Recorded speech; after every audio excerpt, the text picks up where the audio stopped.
the boy stirs to wakefulness in an unfamiliar room. Beside him sits a silent clockwork man and a woman with a gentle smile. The boy had traveled countless unforgiving lands in an attempt to halt the cruel war staged by his own kingdom.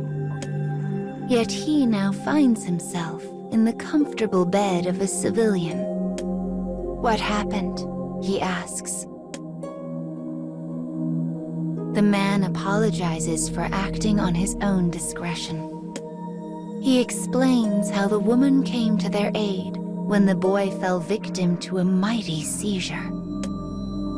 As the boy begins to thank his rescuer, he silently curses the inadequacy of his frail and sickly body.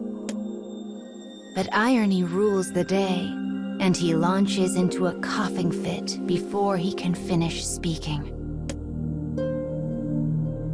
The woman gently lowers the hacking boy back onto the bed. Sleep comes to claim him once more.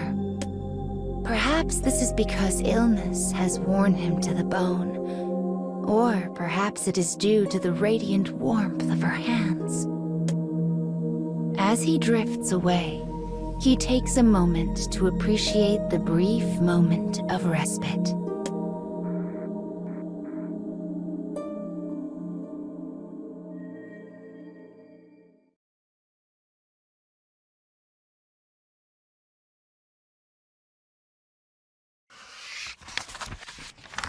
Several days have passed since the boy began his treatment in the woman's humble abode.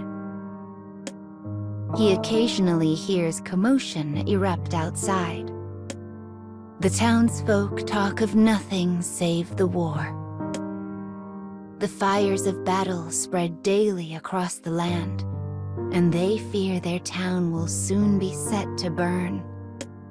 Eventually, their unease grows so great that a guard is dispatched to keep watch over the boy and man.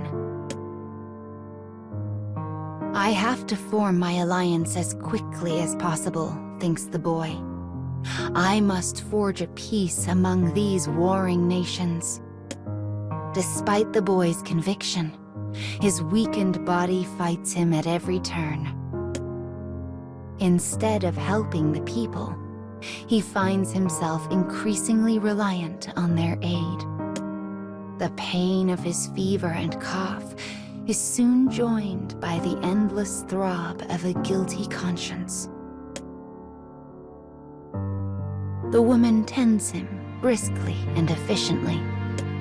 Despite the raging war, her words are soft and kind. Despite her abject poverty, her food is warm and hearty. The situation begins to remind the boy of his childhood. As his thoughts spin, they finally alight on a particular memory. One from his earliest days as a child. It is the face of his mother, a woman who departed this world long, long ago.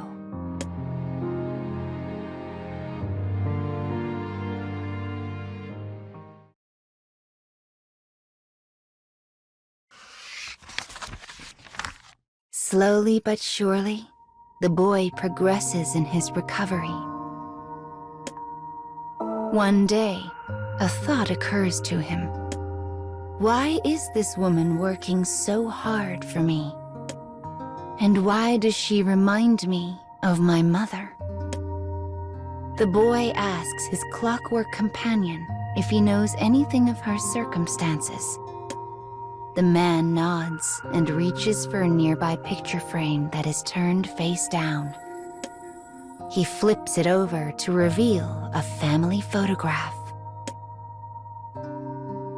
The man then begins to speak of the room's history. This country keeps a database of all citizens, one he had been able to access. He continues speaking, his voice dry and emotionless. He tells the boy what he found in the records of the woman's family. The room in which they rest once belonged to her child. The same child who smiles so brightly in the photo. But the fires of war had claimed him some time ago. And just as the boy sensed his late mother in the woman, so too did she sense her late child in him. A time of respite, a woman's devotion, a veiled love. Pain shoots through the boy's heart, but it does not come from his illness. Instead, it comes from a realization that his own homeland is responsible for all of this.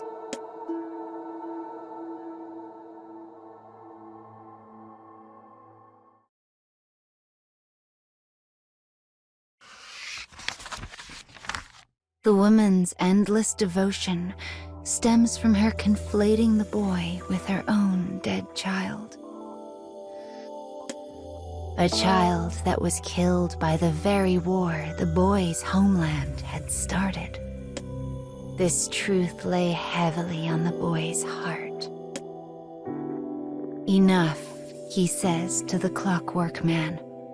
"I can stay here no longer."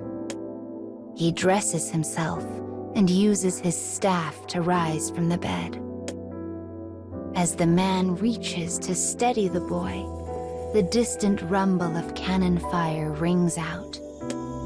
It is the sound of lives being lost. The familiar footsteps of tragedy march ever closer. They threaten to engulf the house at any moment.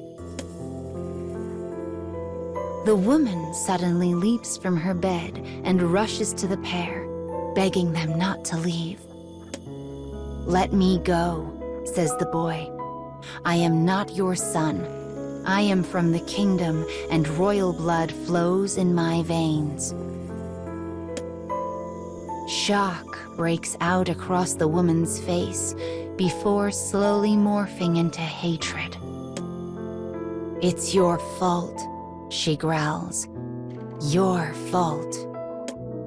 My son is dead, and it's all your fault." She lets forth an agonized howl, the pain of a mother tormented by an immutable past. "Yes," replies the boy, "I am responsible."